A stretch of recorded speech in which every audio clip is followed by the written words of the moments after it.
सियासत में राजस्थान की सवाल ये बना है, सियासत में राजस्थान की मुद्दा ये उठा है कि आखिर क्यों सचिन पायलट कर रहे हैं तालाब में रहकर मगरमच्छ से बैर, यानी कि राजस्थान में रहकर क्यों वो राजस्थान के बड़े पुरोधाओं से बैर करने की कोशिश कर रहे हैं।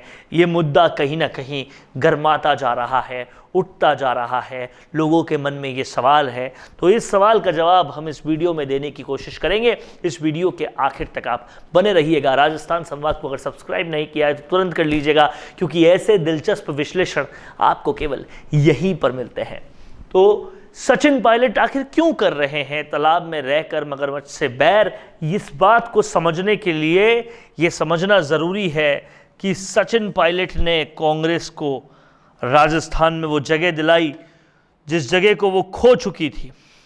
सचिन पायलट की वजह से आज उस जगह पे कांग्रेस है जिस जगह पे लाने का पूरा श्रेय सचिन पायलट का है। समझना पड़ेगा कि सचिन पायलट राजस्थान में कब आए थे। मात्र 22 सीटों पर जब कांग्रेस रह गई थी तब आए थे। इस 22 सीटों से पहले कांग्रेस की सरकार थी। क्या उस सरकार में कुछ तो गलत काम हुए होंगे जब जनता ने मात्र 22 सीटों पर कांग्रेस को रखा। समझना पड़ेगा कि उस सरकार में आखिर नेतृत्व कौन कर रहे थे। तो उस सरकार में सीएम गहलोत नेतृत्व कर रहे थे, जिनकी वजह से या जिस सरकार में जो कुछ हुआ उसकी वजह से 22 सीटों पर मात्र कांग्रेस आ गई थी। तब वहां एंट्री हुई किसकी? वहां एंट्री हुई सचिन पायलट की। और सचिन पायलट इस वक्त राजस्थान में आकर लोगों को भरोसा दिलाया कि नहीं, हम जो कह रहे हैं वो करके दिखाएंगे, इसलिए आप हमें वोट दीजिए। और फिर एक नंबर आया, हालांकि वो भी कम आया क्योंकि कुछ कांग्रेस के लोगों ने कांग्रेस को ये हरवाने का काम किया, तो वो नंबर 100 के करीब रहा। जिस नंबर को पूरी तरह से मैनेज करने का भरोसा जो है वो सीएम गहलोत ने दिलाया, और उसकी वजह से सीएम गहलोत को गद्दी मिली। और कहीं ना कहीं पूरे कार्यकर्ता दुखी थे इस बात से कि जिसने सबसे ज़्यादा मेहनत की, जिसका नेतृत्व आना चाहिए था, जनता जिसका नेतृत्व चाहती थी, उनको नेतृत्व नहीं मिला। चलो नहीं मिला तो कोई बात नहीं, लेकिन उन कार्यकर्ताओं को तो तवज्जो मिलती जिन कार्यकर्ताओं ने बहुत कुछ किया है। लेकिन उन कार्यकर्ताओं का भी पूरी तरह से उनकी भी अनदेखी की गई। और इस वजह से कहीं ना कहीं सचिन पायलट जो है वो बेहद नाराज़ और हद से ज़्यादा नाराज़ थे। और कहीं ना कहीं वो बात की टीस थी कि कोई भी वादा पूरा नहीं हो रहा, और उस बात की टीस को लेकर लगातार उनको चिट्ठी लिखते रहे, सरकार को, आलाकमान को चिट्ठी लिखते रहे, बात करते रहे, आलाकमान से बार बार कहते रहे कि हमारी बात सुनिए, लेकिन उनकी बात नहीं सुनी गई।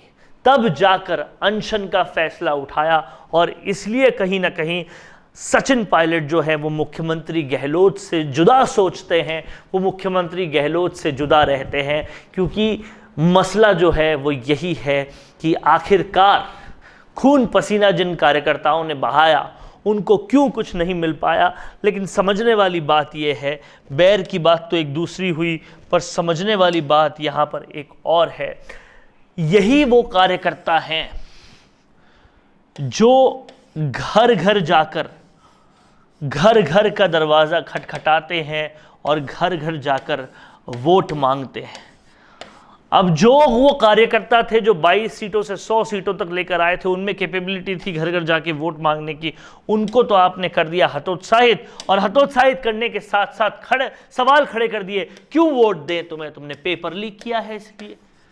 क्यों वोट दे तुम्हें? तुमने वीरांगनाओं का सम्मान नहीं किया इसलिए? क्यों वोट दे तुम्हें? तुमने बेरोजगारों के भत्तों पर कोई राइडर लगा दिए इसलिए?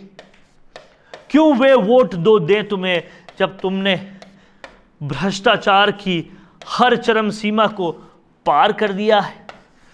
तो आखिर वोट क्यों दें, ऐसे सवाल खड़े कर दिए उन कार्यकर्ताओं के सामने जो वोट लेने जाएंगे। तो आखिरकार वोट मिलेंगे कैसे, ये सोचने वाली बात है। इस पर कहा जाता है कि योजनाओं की वजह से मिलेंगे, बहुत सारी योजनाएं दे दी इसकी वजह से मिलेंगे।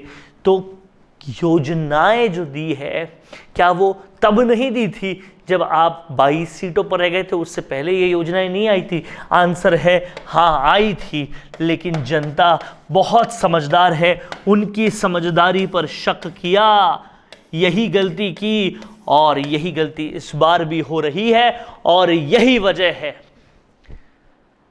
कि सियासी सूरमा बहुत ही दो टूक कह रहे हैं कि सरकार रिपीट होना तो बेहद मुश्किल है। इंतजार है सचिन पायलट के अगले कदमों का, क्योंकि 11 अप्रैल को अनशन, 11 मई को पदयात्रा, अब क्या होगा 11 जून को, और फिर जुलाई, अगस्त, सितंबर, अक्टूबर, नवंबर निकलने के बाद जो 11 दिसंबर पर चुनाव होने हैं, तब क्या होगा, इसको टकटकी लगाकर पूरा राजस्थान देख रहा है, सियासी सूरमा देख रहे हैं, कार्यकर्ता देख रहे हैं, राजनीति देख रही है। देखना होगा कि आखिरकार सियासत किस ओर जाती है, सियासत में आखिरकार क्या क्या होता है। कैसा लगा आपको ये वीडियो? अगर पसंद आया है तो इसे ज़्यादा से ज़्यादा लाइक कीजिए, शेयर कीजिए, सब्सक्राइब कीजिए। नमस्कार। हर प्रॉब्लम का एक सॉल्यूशन होता है और आपके बिजनेस को ग्रो करने का सॉल्यूशन है मिशे मीडिया सॉल्यूशन।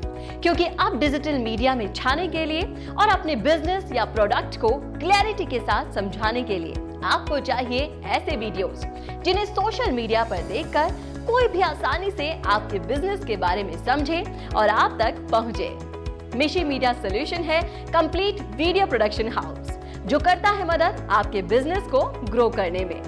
मिशे मीडिया सॉल्यूशन सिर्फ आपके बिजनेस के लिए एड ही नहीं बनाता, बल्कि उस एड को बनने से लेकर कस्टमर तक कैसे पहुंचाया जाए, इसमें भी मदद करता है।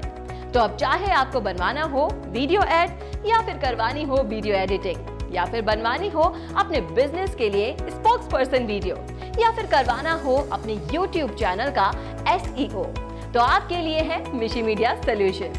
इनके अलावा मिशे मीडिया सॉल्यूशंस आपको देता है world class studio, interactive panel, शानदार कंटेंट राइटिंग। मिशे मीडिया सॉल्यूशंस के पास है एक बहुत एक्सपीरियंस्ड प्रोफेशनल्स की टीम जो देंगे आपके बिजनेस को एक नया आयाम।